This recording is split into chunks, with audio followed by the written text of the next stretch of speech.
Now, as the first rays of dawn broke over Nairobi's skyline on Thursday, a heavy silence hung in the air around Jomo Kenyatta International Airport. The plan for ferrying the body of the late former Prime Minister Raila Odinga touched down at the airport a few minutes after 9:30 a.m. His remains were ferried aboard KQ 203, christened RAW 001, on entering the Kenyan airspace. Now, outside the Presidential Pavilion, thousands of mourners gathered their chants and tears, marking the beginning of a historic farewell of a man considered the father of democracy. Early morning Thursday at the Jomo Kenyatta International Airport, crowds began to gather outside the Presidential Pavilion in anticipation of the arrival of the remains of former Prime Minister Raila Odinga,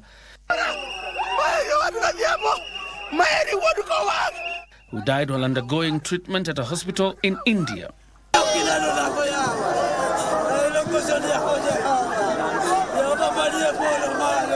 Their faces telling the story of their pain, having lost a man they had adored and supported over the years. Inside the pavilion, the Kenya Defence Forces are meticulously drawing their plans on how the reception of a body would run smoothly.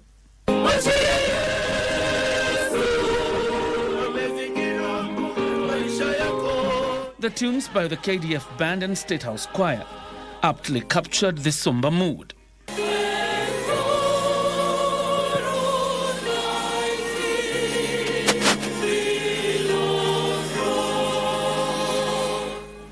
Outside the pavilion's exit, the security agencies were forming a ring that would act as a human wall. Moments after 8:30 a.m., droves of supporters on motorbikes joined others outside the pavilion, swelling up the numbers.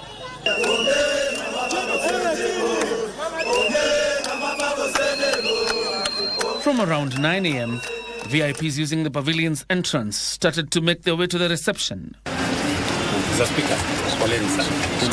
They included President William Ruto, retired President Uhuru Kenyatta, Deputy President Professor Kithure Kindiki,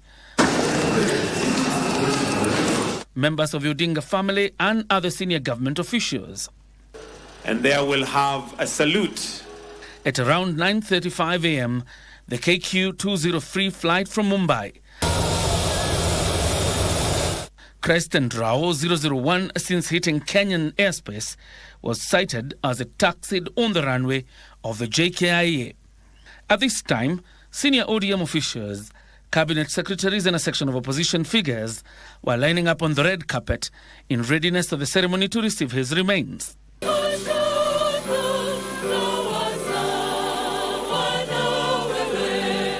On arriving at the pavilion airway, KQ staff and the military readied themselves for the reception, with the military draping the casket carrying the former premier's body with a Kenyan flag before its removal from the cargo section of a plane. On the other side of a plane, Raila Odinga's last-born daughter Winnie Odinga, who came out bearing her father's signature heart, led senior government and party officials who had left the country on Wednesday for Mumbai to help repatriate the body in disembarking from the plane. Also in the delegation was Raila Odinga's long-serving security aide, Maurice Sogeto, completely subdued by emotions. And as events were unfolding, the crowds, perhaps growing restless, began to push forward and would shortly breach the security wall outside the pavilion, accessing the runway. Their actions leaving leaders already as the military and other officers held their ground. What was supposed to be an elaborate military reception, according to a high-ranking official in a state ceremony, was forced to abort as the KDF sought to shield the casket from being accessed by the surging crowd. The president and the entourage, including his predecessor Uhuru Kenyatta and the Odinga family, did not leave the pavilion amid the confusion. It would soon become apparent that the well-laid plans would not take place as a crowd, perhaps overcome by emotions, rushed onto the runway, disrupting the planned event. The crowd would then insist on escorting the body out of the airport.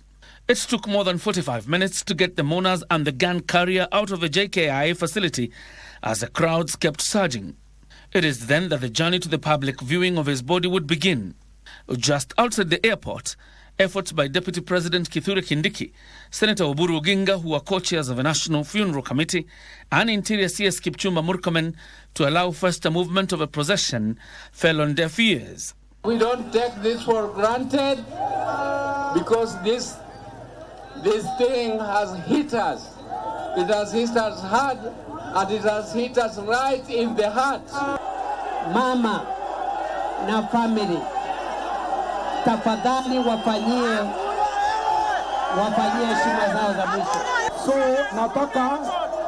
nataka tukubaliane tunaenda uwanja gani na tunaenda njia gani. Mourners resisted the idea of going to Parliament or Nyayo Stadium, insisting that the two venues were too small. Lazima tukubaliane. So tusikizane kwanza, relax. It took ODM Chair and Homa Bay Governor Gladys Wanga to break the deadlock when she announced that the procession was going to Moi International Sports Centre, Kasarani. Even then, the procession continued at a snail's pace until the convoy accessed the expressway through the General Motors entrance, headed for Kasarani. Back at the pavilion, the president and his entourage were still held up there, even as they caught up with the delegation that had been in Mumbai. Odinga's daughter, in a symbolic act, handed back her father's signature heart to the mother, symbolizing the end of an era and perhaps, just perhaps, the beginning of another. John Jacob Curia, Prime Edition.